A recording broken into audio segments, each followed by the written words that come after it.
Bien, bueno, sean bienvenidos a nuestra clase número 9 de la teoría electromagnética. Déjenme compartir pantalla. ¿Todos pueden ver la pantalla?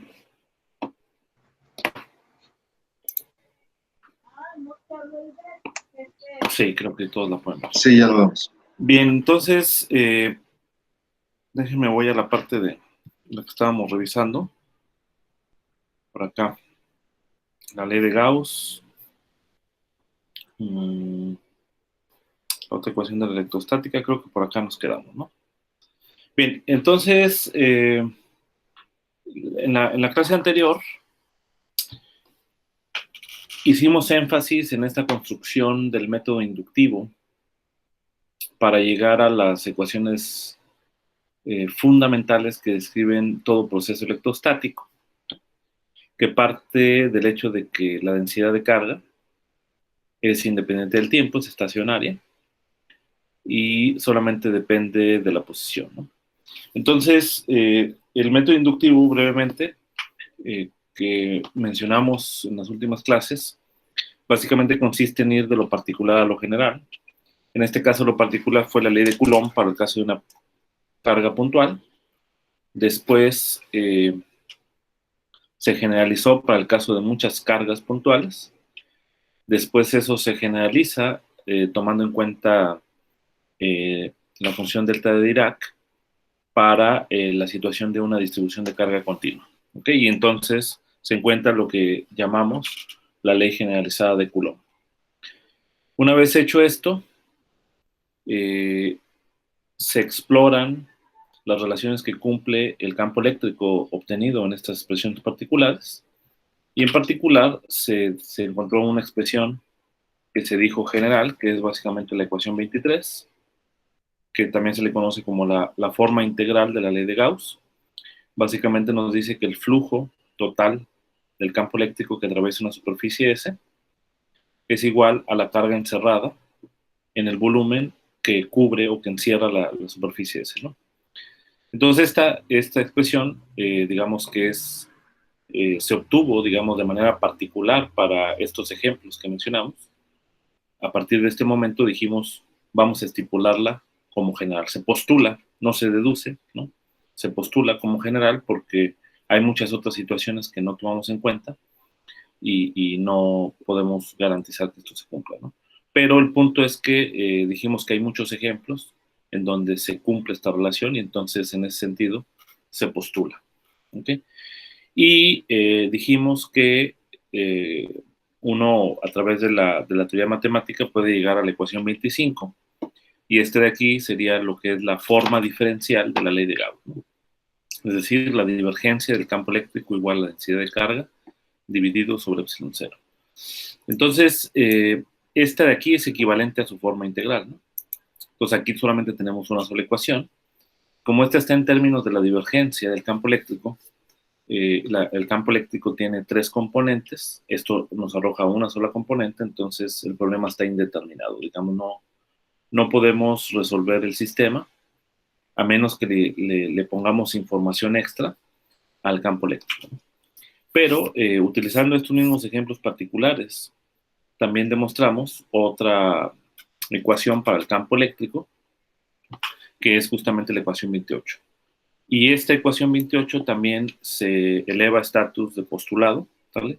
Se postula, y entonces ahora sí, de acuerdo con la matemática, prácticamente un campo vectorial en el espacio se puede determinar unívocamente, salvo quizá fijar el marco de referencia respecto al cual tú lo mides, utilizando la divergencia del campo y el rotacional del campo. Entonces, pues ya estas serían las dos ecuaciones que describen todo fenómeno electrostático, es decir, que la divergencia del campo es igual a la densidad de carga sobre epsilon cero y que el rotacional del campo eléctrico es igual a cero. Entonces, una vez teniendo eso, pues a partir de aquí es donde empieza realmente la electrostática y sus aplicaciones.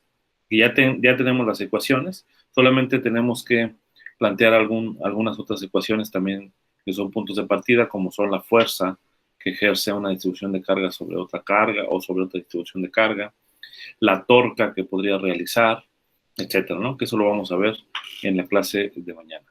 Entonces, algo que salta a la vista cuando llegamos a la ecuación 28 y después se postula de manera general, es que el campo eléctrico se expresa como el gradiente de una cantidad escalar. En este caso, la cantidad escalar está dada por la integral de la densidad de carga dividido sobre R menos R'. Acá también este X' debe ser R'. Y todo eso dividido entre 4pi epsilon 0, ¿no? Entonces, resulta que esta forma 27 que está aquí también es particular porque hay un teorema en matemáticas, en el cálculo diferencial de varias variables, que nos dice que si yo tengo rotacional de un campo eléctrico, digo de un campo vectorial igual a 0, entonces el campo vectorial se puede expresar hasta una constante en términos del gradiente de un potencial escalar, ¿no? O sea, no solamente esta forma particular, sino en general, E, ¿sale? Se puede expresar como menos el gradiente de phi. En el caso particular de la ley generalizada de Coulomb, adopta esta forma, ¿okay? Pero solamente en ese caso particular. Lo que nos dice el resultado matemático es que esta relación es general mientras sepamos que el campo vectorial E cumple que el rotacional de E es igual a 0. Entonces, uno puede darle además una interpretación física a este potencial phi, potencial escalar phi. Y esta interpretación física la podemos dar de la siguiente manera. Básicamente consideramos el trabajo realizado por la fuerza eléctrica sobre una carga de prueba Q, que es una carga puntual, del punto A al punto B. O sea, básicamente aquí en esta imagen tenemos las líneas de campo eléctrico, ¿sale? Y tenemos dos puntos en el espacio elegidos al azar y luego movemos la carga Q a través de una trayectoria, cualquier trayectoria que tú elijas, ¿no? Que una a los puntos, ¿no? Una trayectoria continua. Entonces, pues la fuerza que va a ejercer el campo eléctrico sobre la carga Q está dada, como sabemos, a través de la fuerza de Lorentz, que es F igual a Q por E. Entonces, ya que tengo la fuerza, que es la fuerza eléctrica, puedo entonces preguntarme sobre el trabajo realizado por el campo eléctrico cuando la partícula se traslada del punto A al punto B. Y eso básicamente está dado por esta expresión, ¿sale? Que es, por una cuestión de convención, simplemente elige aquí el menos, que sería la integral de A a B de la fuerza a lo largo de la línea. ¿Ok? Y pues esto sería, la fuerza es igual a la carga por el campo eléctrico, sería esta integral de A a B del campo eléctrico a lo largo de la línea. Pero el campo eléctrico, que ustedes se fijan aquí, está dado por rotacional por el gradiente de phi, perdón, por el negativo del gradiente de phi. Entonces, este menos cancela y queda aquí gradiente de phi, pero esta integral, como ustedes vieron en el cálculo vectorial, el gradiente de phi punto dl no es otra cosa más que la integral de la diferencial total del campo escalar phi, integrado entre A y B. Entonces, esta integral, pues es muy fácil hacerla, simplemente va a ser Q multiplicado por la diferencia entre el campo escalar phi evaluado en B menos el campo escalar phi evaluado en A. Este resultado nos conduce a interpretar Q phi como la energía potencial de la carga de prueba en el campo electrostático, porque ya sabemos de mecánica clásica que el trabajo realizado entre dos puntos para una fuerza conservativa es igual a menos la diferencia de la energía potencial, ¿no? Ese es un resultado que ya conocíamos desde mecánica clásica.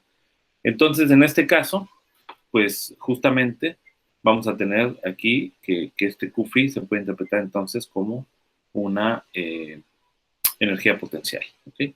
En donde igualmente, como en mecánica clásica, yo puedo elegir el potencial respecto al punto donde se anula, ¿no? O sea, puedo elegir el cero del potencial, ¿no? Claramente la fuerza eléctrica, escrita así, es conservativa, y aquí se puede ver porque si yo integro ahora, si tomo la trayectoria cerrada de A a A otra vez, pero tomando dos caminos, de A a B y luego de B a A por otro camino, pues como nada más depende de la diferencia, este de acá se va a anular y entonces cumple con la propiedad de fuerza conservativa. Entonces quiere decir que el potencial escalar phi está relacionado directamente con la energía potencial del campo eléctrico. Y bien, también otra observación importante es que la integral de línea que aparece en el trabajo solo depende de los puntos finales, ¿no? Que eso es también consecuencia del hecho de que la fuerza eléctrica, pues es una fuerza conservativa, ¿no? Entonces, pero bueno, en sí mismo, digamos, la integral de línea solamente depende de los puntos finales. Pero esto qué significa? Que si yo tomo la integral cerrada del campo eléctrico, entonces, de este lado, pues sería igual a cero, ¿no? Porque es como sumarle phi b menos phi a, ¿no? Entonces, también que esto de acá cancela con esto. Y esto significa que la integral cerrada de línea del campo eléctrico es igual a cero. Entonces, con esto vamos a ver que encontramos consistencia, porque utilizando el teorema de Stokes, básicamente nos dice, como vimos en los resultados preliminares, que la integral de línea de cualquier campo vectorial A continuo y por lo menos una vez diferenciable, ¿sale? A lo largo de esta gama es igual, de esta curva gamma, es igual a la integral de superficie, cuya frontera es esta gama, del rotacional del campo, ¿vale? Y entonces utilizando esto aquí no debe ser este cero, ¿vale? O sea, el teorema de Stokes nada más es hasta aquí. Déjame lo tapo. Este cuadrito. Aquí no debe ser cero. Lo voy a poner en verde para que no se note. Bien, entonces nada más es estas dos. Entonces, donde S, como dijimos, es una superficie arbitraria, no necesariamente cerrada, ¿vale? De hecho, no debe ser cerrada porque las superficies cerradas no tienen frontera, ¿ok? Entonces, y gamma es la frontera, ¿vale? Entonces, si yo sustituyo esto acá, pues aplicándolo para el campo eléctrico E, esto significa que de este lado de la integral es igual a cero. Entonces tendré aquí la integral sobre una superficie arbitraria del rotacional de E punto n de A es igual a cero, ¿vale? ¿Y eso qué nos da? Pues como la superficie arbitraria otra vez es consistente con el hecho de que el rotacional del campo eléctrico es igual a cero, ¿vale? Entonces pudo haber sido de dos maneras el haber llegado a esa otra ecuación de la electrostática, que es el rotacional del campo eléctrico igual a cero, ¿no? Que una es la que ya vimos, ¿no?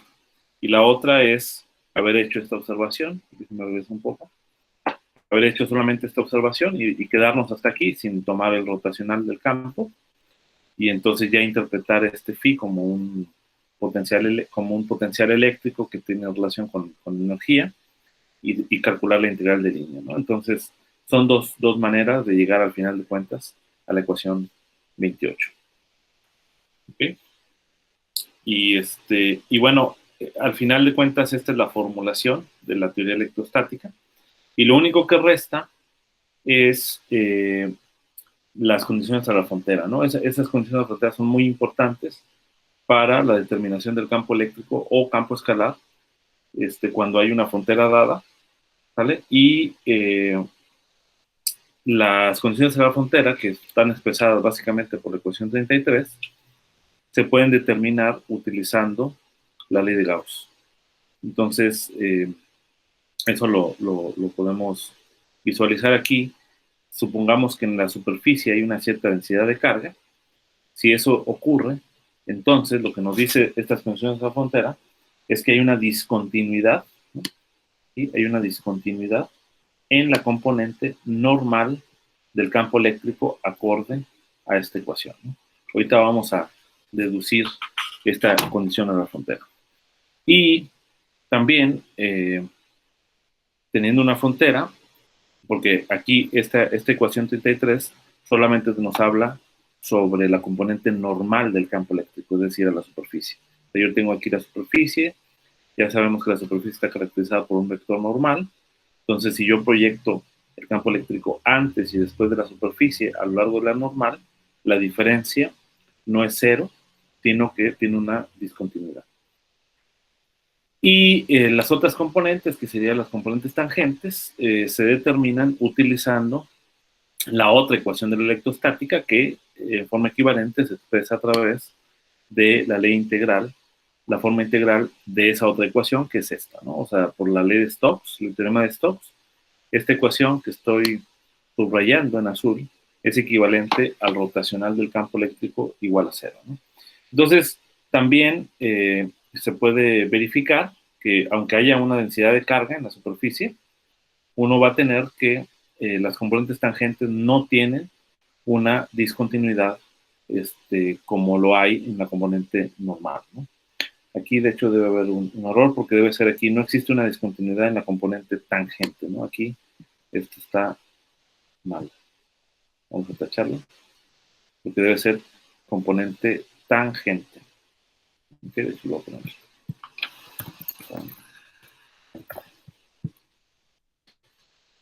¿Vale? Del campo eléctrico, y eso básicamente se expresa acorde a esta ecuación, ¿no? Entonces, esto ahorita vamos a deducirlo, se puede obtener utilizando esta ecuación. Y bueno, hasta ahí llegamos, ¿no? En las diapositivas. Entonces, déjenme compartir mi tableta de OneNote para deducir estas ecuaciones. Ok. No sé si tengan hasta aquí alguna pregunta sobre la teoría general de la electrostática.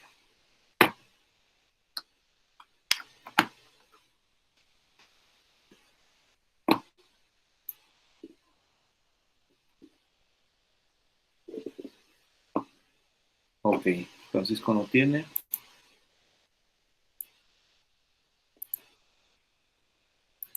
Ok, muy bien. Entonces, esta de acá, como dijimos, es la clase 9. Acá.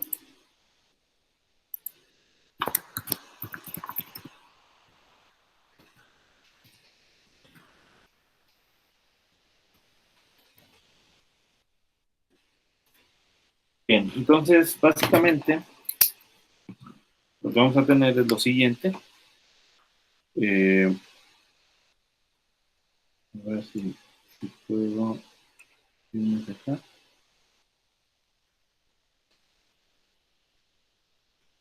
No detecta mi punto, mi puntero. No sé qué pasa. No puedo escribir. Tengo aquí una dificultad técnica porque déjame ver si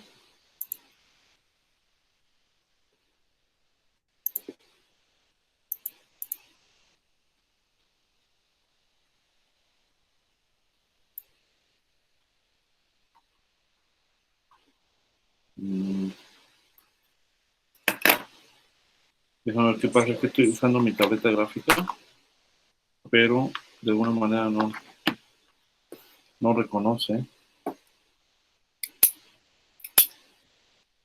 Ya. Bien, entonces continuamos a la frontera, ¿no?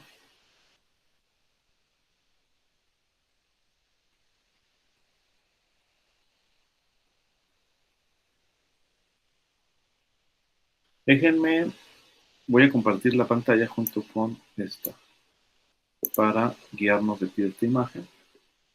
A ver si se ve un poquito. Aquí. Ok, me voy a referir a estas condiciones de la frontera. Entonces, estas condiciones también son generales, digamos, porque se derivan directamente de las leyes de la electrostática y se van a utilizar en distintos problemas, ¿no? Debemos tomar en cuenta estas condiciones de la frontera. Bien, en el primer caso, cuando queremos investigar la manera en cómo cambia la componente normal del campo eléctrico, digamos, lo que tenemos es igual aquí vamos a decir, tenemos una superficie, ¿vale? Y la superficie va a tener aquí una región, ¿vale? Aquí una región, vamos a llamarle, que tiene una cierta área, y por aquí tengo la dirección normal, ¿ok? Y entonces acá yo tengo, en general, si yo mido el campo eléctrico, pues va a tener, déjame lo hago con otro, va a tener una cierta componente. Y el campo eléctrico, digamos aquí, va a estar en el lado 2, ¿vale? Como viene aquí en la imagen, pues tenemos aquí, de acá es el lado 2, y por aquí abajo, pues tiene otra componente, así como está en la imagen. De hecho, aquí estoy fijando.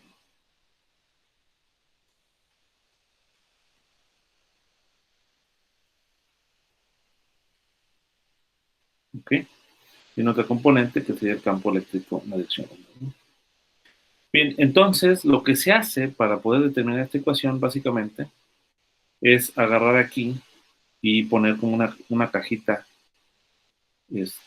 como un pastillero, ¿vale? Que sea un paralelepípedo que contenga en el paralelepípedo a esta sección de área, ¿ok? Y entonces este paralelepípedo representa básicamente la superficie gaussiana.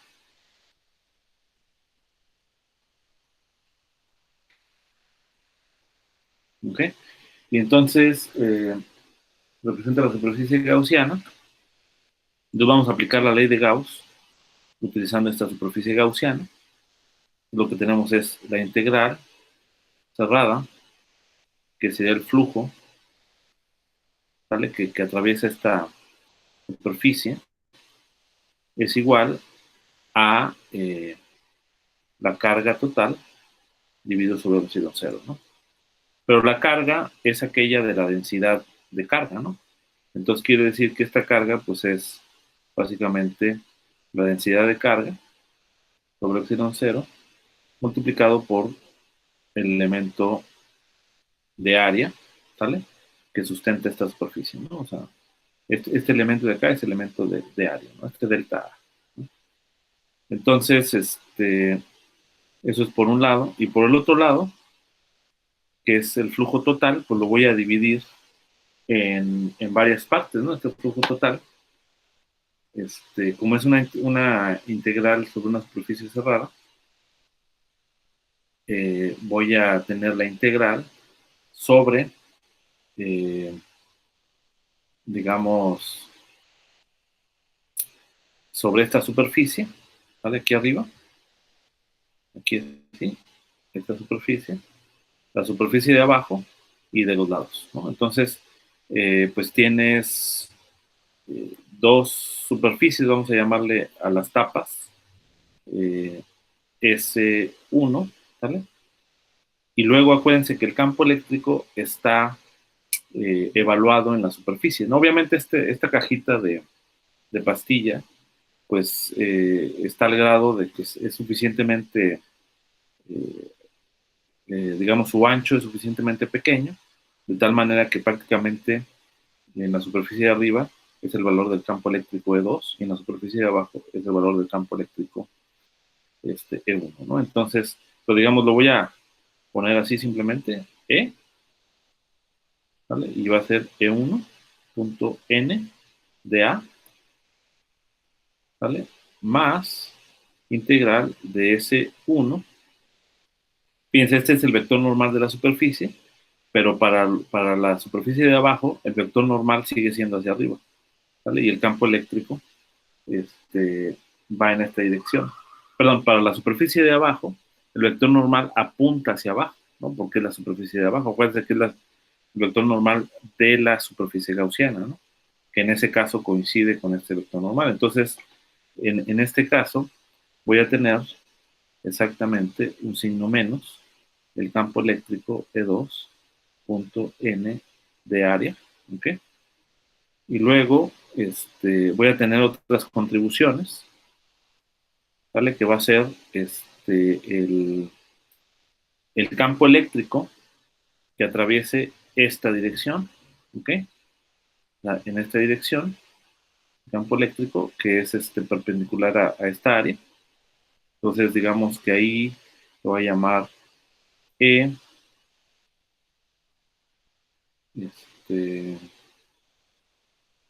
punto, lo voy a llamar a esta N paralelo de área, ¿vale? Y luego voy a tener exactamente en la antípoda, acá, en esta dirección. Pero esa antípoda es justamente la dirección contraria a este vector n paralelo. Entonces, integral del campo eléctrico punto n paralelo de área, ¿vale? Y luego tenemos otras dos contribuciones de los otros que también son n paralelos, pero vamos a ponerle primado, menos la integral de n paralelo de área, ¿no? Entonces, si yo tomo un infinitesimal, de tal manera que la cajita, el ancho de la cajita también sea suficientemente pequeña, pues prácticamente en estos dos puntos yo tengo el mismo valor de campo eléctrico, y entonces, porque están a la misma altura, digamos, y entonces lo que voy a tener es que este término es exactamente igual a este, y de manera similar, este término es igual a este. ¿Okay? Entonces ya nada más me quedan estos términos, y entonces lo que voy a tener es que esto de acá, pues no es otra cosa más que E1.n por el elemento de área, menos E2.n, ¿vale? Por el elemento de área. ¿Ok? Entonces creo que aquí hay un errorcito. Por elemento de área. Ahorita vamos a ver cuál es el errorcito. Y esto de acá, pues es sigma por el elemento de área sobre epsilon 0. Entonces, en efecto, pues yo voy a tener que este es igual a eso, ¿no? Sí, mi error está aquí, más bien. Aquí debe ser, porque el campo eléctrico arriba está a lo largo de esta misma dirección. Entonces aquí debería ser E2, superficie 2, luego aquí E1, ¿no? Porque la superficie 1. Y entonces ya había corregido el error. Entonces simplemente lo que tienes aquí es 2,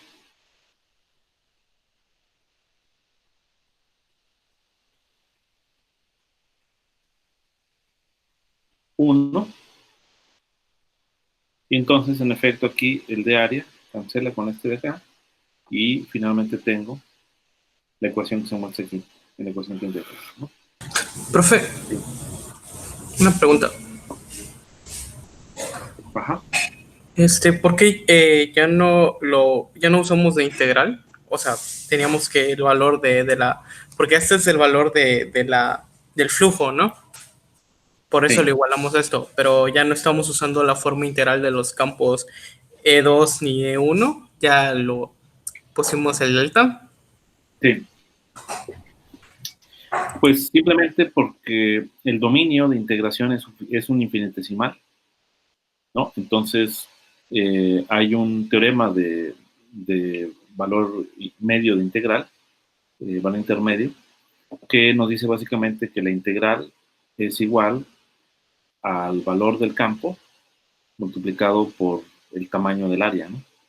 Entonces yo puedo representar o sea, el resultado de esta cantidad es básicamente lo mismo que lo que está acá, ¿vale? Entonces es como haber hecho la integral, pero en en una región muy pequeña. Digamos, el análogo a esta situación es en el caso de una integral de una variable. Yo tengo aquí f de x, y el valor medio de integral nos dice que si este es el intervalo i, ¿no?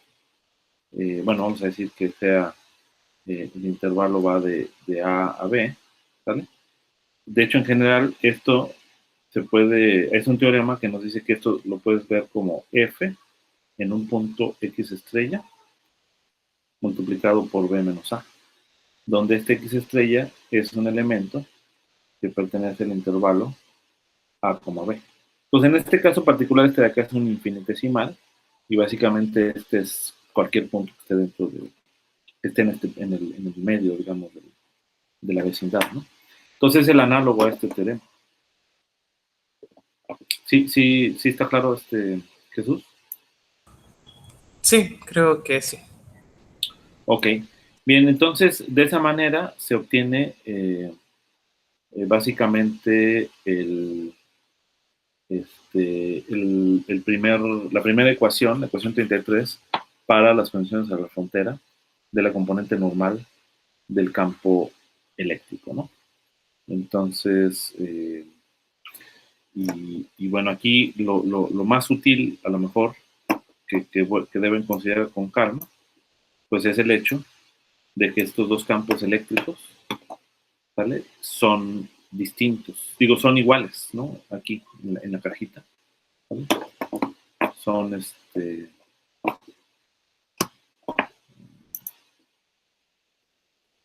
estos campos eléctricos aquí en la cajita, en este lado de la cajita y este otro lado, los campos eléctricos son los mismos, ¿no? En la componente tangente, digamos. Entonces, este campo eléctrico, el flujo que atraviesa esta dirección y el flujo que atraviesa esta dirección se cancela. El flujo que atraviesa este lado con el flujo que atraviesa el otro lado se cancela, ¿no?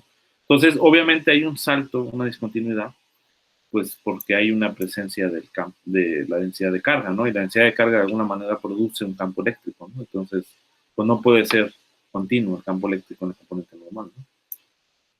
De hecho, es un resultado que básicamente, si yo tengo una superficie, por ejemplo, una superficie conductora, que tiene una densidad de carga uniforme, pues el campo eléctrico está en la dirección normal de la superficie y es proporcional a la densidad de carga, ¿no? Y eso lo puedes probar justamente con la ley de Gauss. Bien, entonces la otra ecuación para la condición de la frontera es similar, ¿no? Solamente que ahora vamos a considerar esta otra ecuación, ¿no? Que, como les digo, la otra ecuación de la electrostática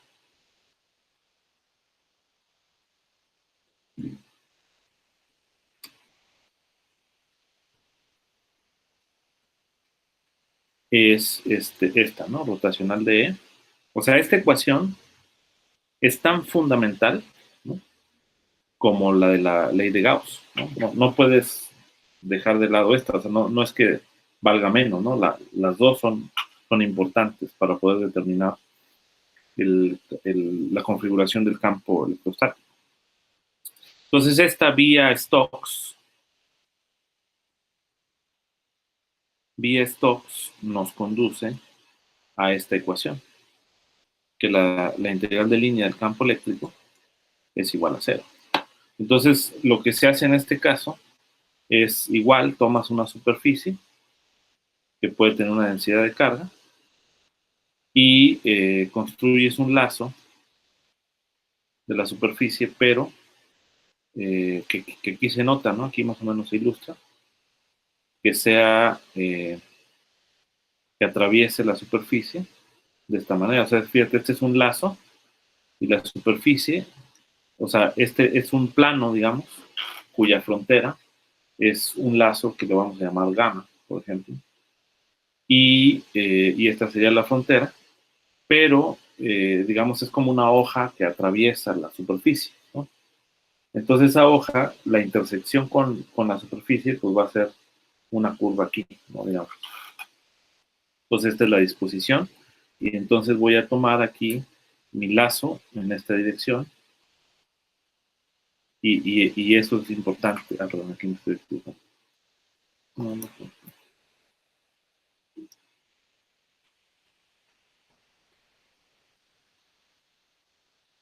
Es importante la dirección que va en esta dirección, ¿no? O sea, está en esta dirección. Entonces simplemente tomamos, pues vamos a tener un campo eléctrico, como viene aquí en la imagen, arriba, ¿vale? Arriba, y otro campo eléctrico que está aquí abajo. ¿Vale? Entonces, pues simplemente vamos a tomar esta integral de línea y la separamos en este cuadrado, o en este rectángulo, ¿no? O sea, vamos a tener el campo eléctrico arriba, en esta parte de la curva, ¿vale? Y esta dirección de la curva, pues es tangente a la superficie, ¿vale? Entonces, digamos que normalmente lo escribimos así con DL, pero este DL vector es un vector, es un elemento infinitesimal DL vector que está en esta curva. Entonces va en esta dirección. Entonces, si yo tomo esta como la dirección, entonces, si somos cuidadosos aquí con arriba y abajo, pues arriba sería 2, ¿no? Y abajo sería 1, de acuerdo con esta imagen de aquí arriba, ¿vale? Que aquí no queda claro quién es arriba y abajo, ¿no? Pero no importa aquí porque no, como va a ser igual a 0, no importa el signo. Pues voy a tomar que arriba sea en esta dirección, entonces voy a tener esa parte, lo voy a tener más la integral de estos dos que son perpendiculares a la curva, ¿vale? Pero aquí es el campo, ¿vale? Que está en este punto, ¿no? En esta dirección. Yo voy a tener el campo de L, lo voy a poner primado, y luego tengo otra contribución del mismo campo de L primado con un signo menos, digamos que este de acá va hacia abajo y este de aquí va hacia arriba. Entonces estos dos ellos van a cancelar. Y luego tengo el campo eléctrico abajo que está en esta dirección, ¿no? Que pues, claramente pues, va a ser menos la integral de el campo eléctrico abajo, punto, el mismo diferencial, pero con signo contrario, porque va en esta dirección, ¿no? Entonces aquí igualmente, pues estos dos cancelan. Estos dos sí son campos distintos, campos eléctricos distintos. Entonces, haciendo exactamente lo mismo como hicimos ahorita para el caso de la componente normal, simplemente agarramos DL y lo expresamos como un T que sea tangente por un elemento de L que sea el elemento infinitesimal, ¿no? Entonces, igualmente, pues voy a tener el campo arriba, punto T en unitario, por delta L, menos E abajo, punto T unitario, por delta L igual a 0, ¿no? Entonces aquí cancela el DL, y entonces ya con eso llegamos a esta ecuación, ¿no?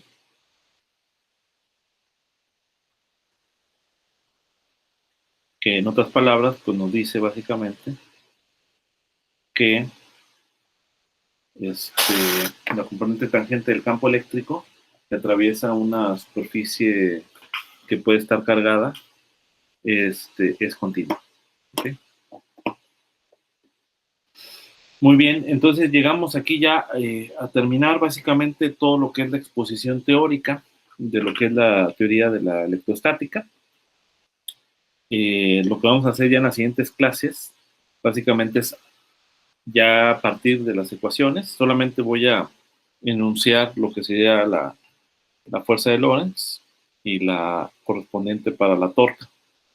Y ya a partir de ahí vamos a resolver problemas prácticos, ¿no? Es decir, aplicaciones de la electrostática, hasta terminar con la parte de multipolos, que también pues, es una aplicación de la electrostática, ¿no? Entonces, digamos que aquí ya podemos decir que ya acabamos con la formulación de la teoría de la electrostática. No sé si tengan alguna pregunta, vamos a sus contribuciones. A ver, vamos en orden.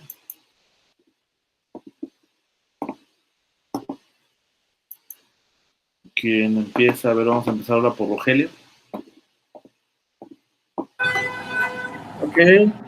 Permítame un momentito que está pasando una pipa justo enfrente de mi casa. Ok. Ok, pues en la clase de hoy vimos el asunto de las condiciones de frontera. Para ser bastante honesto, no me quedó muy claro el tema, la verdad. Así que más tarde le voy a dar otra revisada a la clase y voy a revisar todos los puntos. Porque sí estoy un poquito confundido con esto en el punto de que cuando usted pregunta si hay alguna duda, yo no sé en realidad cuál es mi duda. Pero el asunto que se movió con las integrales, lo que le explicó a Jesús Marín, me pareció una herramienta muy, ¿cómo se diría? Una herramienta muy curiosa que, que hizo, bueno, en lo personal cuando se aparecen las integrales como que me asusta un poquito el asunto, no sé por qué, pero cuando tenemos ese tipo de recursos que nos permiten pasar por un lado de las integrales, creo que es bastante útil y que es muy bueno recordar este tipo de cosas para que yo creo que nos va a ser muy útil en algunos puntos del curso. Y eso es lo que tengo que comentar, doctor. Ok, muy bien, Rogelio. Algo que quizá pueda ayudar a aclarar los conceptos que estás tratando de entender es haciéndote tú mismo una pregunta. Por ejemplo, yo puedo hacerte una pregunta que puedes o no responder en este momento y a lo mejor te la puedes llevar a casa. Es una pregunta muy sencilla. ¿Cuáles son, o sea, cuál es el objeto fundamental del fenómeno electrostático?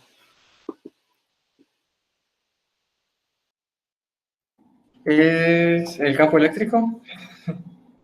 Muy bien, esa es la respuesta. ¿Y cuáles son las ecuaciones que gobiernan el campo eléctrico? Son la de Gauss y la otra que no sé cómo se llama, pero que es el producto punto entre el producto punto, el que se hace igual a cero, entre Sí, el rotacional del campo eléctrico. exactamente, bien. Estas dos son las dos ecuaciones. Ahora, eh, matemáticas más, matemáticas menos, las condiciones de la frontera no son otra cosa más que la aplicación de estas dos ecuaciones y ya, no hay más que eso, ¿no? Ahora, claramente, como tú dices, bueno, los detalles, diría un profesor muy bueno que tuve en Simestab, que desafortunadamente falleció, decía, el demonio está en los detalles, ¿okay? Entonces, en efecto, pues los detalles matemáticos, pues, pueden ser importantes, ¿no? Pero hay que entender primero la generalidad, los conceptos, y ya a la hora de la práctica, que eso va a venir ya en las próximas clases, o sea, es decir, ¿qué es lo que vamos a hacer en las próximas clases? Vamos a agarrar estas ecuaciones que acabas de mencionar y en una situación concreta, con una densidad de carga dada, etcétera, vamos a resolverla, ¿no? Y entonces ahí es donde yo creo que va a quedar mucho más claro el asunto, pero en efecto, pues la matemática que hemos utilizado, pues es la más general posible, ¿no? Muy bien, entonces ahora vamos a ver la contribución de Rubén.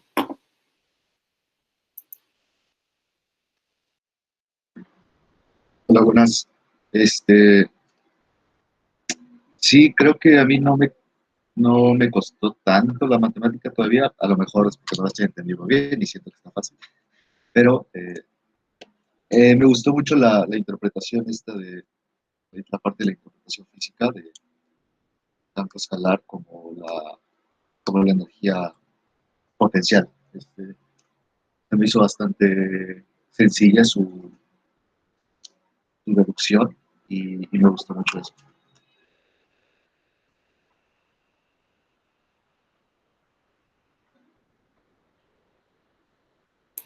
Muy bien, Rubén.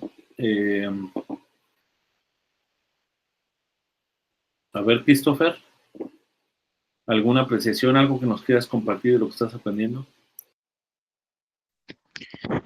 Pues, bueno, por mi parte, las ecuaciones fueron muy, bueno, no muy comprensibles, pero sí fueron bastante comprensibles la parte de por ejemplo, las integrales, cómo pasar a la distribución de área, del sector de área y llegar a la ecuación. Pero no, algo que no me queda muy en claro es eso de condición de frontera y más que nada esa parte donde empezó a eliminar integrales en la primera y en la segunda parte, ahí como que ahí sí estuvo un poco raro, por decir.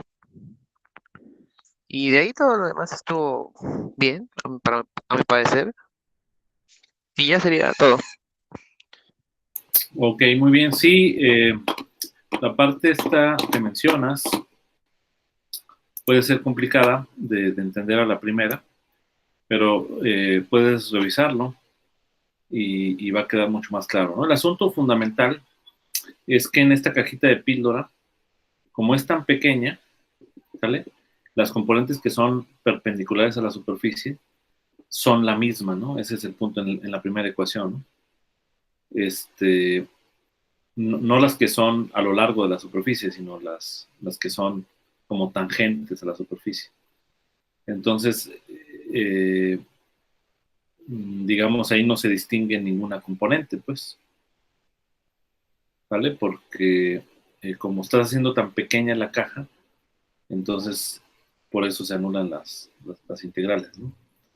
En el caso de la componente que está a lo largo de la normal, no se anula porque lo puedes pensar de esta manera. En cierta forma hay una contribución del campo eléctrico producido por la densidad de carga.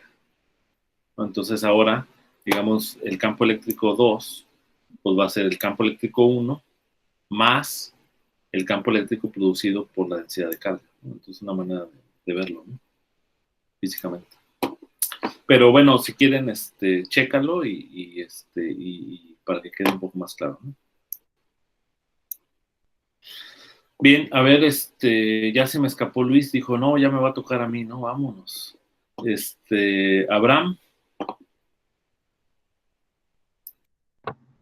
Pues con lo que vimos de la clase, otra vez, como ya había dicho en otras ocasiones, me parece curioso cómo es que ahora en estos temas de física se usa más el cálculo vectorial, los teoremas matemáticos, para ver resultados, por ejemplo, en esto de las condiciones de la frontera. Que también me pareció interesante cómo se razonó el dividir la integral en partes, en las que en algunas se puedan cancelar con consideraciones como un tamaño infinitesimal. Lo que me parece curioso es que de ese razonamiento algo abstracto, pero de cierta forma sencilla, sin que lo podamos ver con el ojo o con algún aparato, se cumpla y sea cierto en otros casos más complejos. Y pues eso sería. Ok, muy bien, Abraham. De hecho, has hecho un comentario muy interesante porque, en efecto, pues parecen las ecuaciones estas de la condición de la frontera muy sencillas y sin embargo son válidas con toda la generalidad, ¿no? Yo creo que, bueno, hay dos cosas, ¿no? que hay que revisar. La deducción es una y otra es la aplicación, ¿no? de ella, ¿no? Yo creo que en la aplicación va a quedar mucho más clara el asunto. Pero bueno, se va a revisar, ¿no? Francisco, ¿alguna apreciación, comentario, alguna contribución? Pues yo entendí casi todo, menos la parte igual que Christopher se le dificultó de por qué fue eliminando las integrales. Pero creo que tiene que ver con la superficie gaussiana, que aún no me quedan de todo claras. Y creo que una vez empecemos a ver los ejemplos aplicados, ya como que va a ir aclarando todo esto. Muy bien, Jesús, ¿algún comentario? Sí, ya me iba a ir como Luis, pero no alcancé. Me pareció interesante bastante lo del inicio, cuando empezamos a hablar y nos mostró que el campo eléctrico lo podíamos ver como la divergencia de un campo escalar. siempre y cuando cumpliera lo que vimos.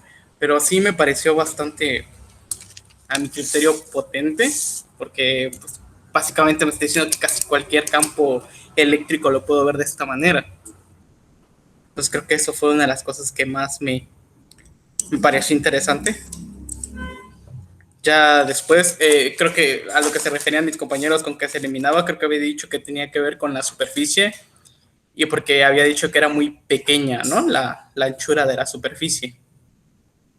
Entonces eran como muy iguales. Creo que eso sí me quedó medio claro. Y creo que eso sería todo de mi parte. Ok, muy bien. Nada más es, el campo eléctrico es el gradiente, no la divergencia. Acuérdate que el gradiente actúa sobre el campo escalar y la divergencia sobre el campo vectorial, ¿no? Sí, me disculpo, fue mi error. Y también otra cuestión es que, de hecho, en el caso de la teoría electromagnética, solo en el caso electrostático, el campo eléctrico se puede expresar como el gradiente de un campo escalar o el menos el gradiente de un campo escalar. Vamos a ver cuando ya se vea el caso dinámico que esa expresión se generaliza a un término extra que es la derivada del potencial vectorial con respecto al tiempo. ¿Okay? Y eso también se deriva de algo que generaliza esta otra ecuación de la electrostática que le llamo yo, que es la rotación del campo eléctrico igual a cero, porque esta otra ecuación de la electrostática, como pueden ver de la introducción que vimos, no es otra cosa más que la ley de inducción de Faraday en el caso del campo magnético constante en el tiempo. ¿Okay? Entonces, es un caso particular nada más de la ley de inducción de Faraday, ¿no? Donde no hay campo magnético. Entonces, pues por ahí viene. No, pues muy bien, jóvenes. Entonces, pues hay que, les encargo, entonces, que revisen la deducción de las condiciones a la frontera. Viene en el capítulo introductorio que les puse como recurso en el Edúcate. Y pueden checar algún otro libro de electrostática como el Griffiths, o digo de electromagnetismo como el Griffiths, el mismo Rafe al Milford, o este libro que estamos viendo. En ambos viene básicamente la misma deducción, entonces ahí a lo mejor se puede, con una explicación distinta a la que estoy dando, se puede dar un mejor entendimiento, ¿no? Entonces aquí le dejamos y pues con la relatividad pues nos vemos hasta las 6. Sí, claro, profe. Gracias. Profesor, Hasta luego, profe. Hasta luego. ¿Qué pasó, Abraham? creo que nos iba a decir algo del último ejercicio de tarea. Ah, sí, a ver, déjame checar cuál era el último ejercicio de tarea.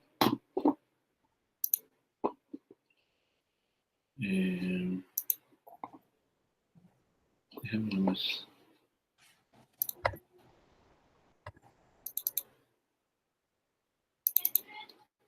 Ajá, una idea, ¿no? Del último ejercicio. A ver, teoría electromagnética. Tarea 1. Tarea de la semana, S1, perdón. El otro fue S0, ¿no? Ah, el que dice muestre que la ecuación de magnetostática. ¿Te refieres a ese, Abraham? Sí, ese. ¿Cuál es la duda ahí? Me parece que Christopher decía que no habíamos visto nada de magnetostática todavía, quizá por la ley que no sé cuál era la duda. Ah, ok. Bueno, lo que pasa es que vimos en la introducción, vimos las ecuaciones de Maxwell, ¿ok? Pero independientemente de eso, ¿no? Simplemente, a lo mejor lo pueden pensar como una cuestión más matemática. Lo que dice el problema es lo siguiente, dice, muestra que la ecuación magnetostática, que está dado aquí, ya les estoy dando la ecuación, que es el rotacional de campo B, igual a μ0 por J, no es consistente con la conservación de la carga para una densidad de carga general dependiente del tiempo. Entonces lo que tienen que hacer es, en esta ecuación, tienen la dependencia en J, ¿no? Entonces de aquí pueden calcular la divergencia de J y luego ver cuánto vale esa divergencia de J y con ecuación de continuidad calcular la densidad de carga dependiente del tiempo. O sea, calcular la derivada. Bueno, la ecuación de continuidad aparece como la derivada de ρ con respecto al tiempo, más la divergencia de j igual a 0. Entonces, si ρ es una función que depende del tiempo, la pregunta es si en general podemos hacer de ρ, la derivada de ρ con respecto al tiempo igual a 0 o no. Entonces, eso es probar que no es consistente, ¿no? Primero. Y lo otro es simplemente dice, la consistencia puede ser alcanzado cambiando esta j, agregándole este otro jd. Entonces la pregunta es, ¿cuánto vale jd de tal manera que esta ecuación sea consistente con la ecuación de continuidad? ¿Sí queda claro? Sí. O sea que prácticamente es ver que esa J que estamos dando cumple la ecuación de continuidad, que sea igual a 0. Ajá, que la JJ, no la JD, sino la J, con lo que yo le agregue aquí, en JD, la J sea consistente con la ecuación de continuidad. Entonces esta JD, pues claramente va a depender tiene que ser tal que cuando yo calcule la divergencia, tiene que ser tal que dependa de la densidad de carga de alguna manera, porque la ecuación de continuidad involucra la densidad de carga, ¿no? Que no se anula porque depende del tiempo, ¿no? Entonces la derivada parcial de la densidad de carga con respecto al tiempo tiene que ser distinto de 0. ¿Sale? Entonces tienen que encontrar una JD de tal manera que cumpla esa propiedad. ¿Sí queda claro? Sí. Sí, un poco. Otra duda antes de que se me pase. En el 3, dice que una partícula está en reposo y la otra cae de una distancia x igual a d, que depende del tiempo. Dice que encontremos la velocidad asintótica, pero ahí entonces, podríamos usar, la fuerza de Coulomb y algo así como la segunda ley de Newton. Sí, Que encontremos una velocidad. sí, sí, en efecto pueden utilizar, o sea, deben utilizar las leyes de la ley de Coulomb y la segunda ley de Newton.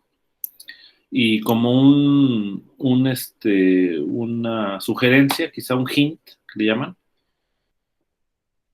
considera el principio de conservación de la energía, ¿no? Es como un hint, ¿no? Ok. Ok, gracias. ¿Alguna otra pregunta?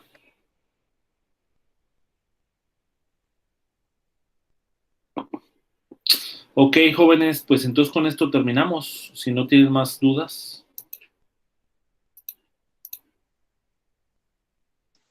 Está bien, profesor.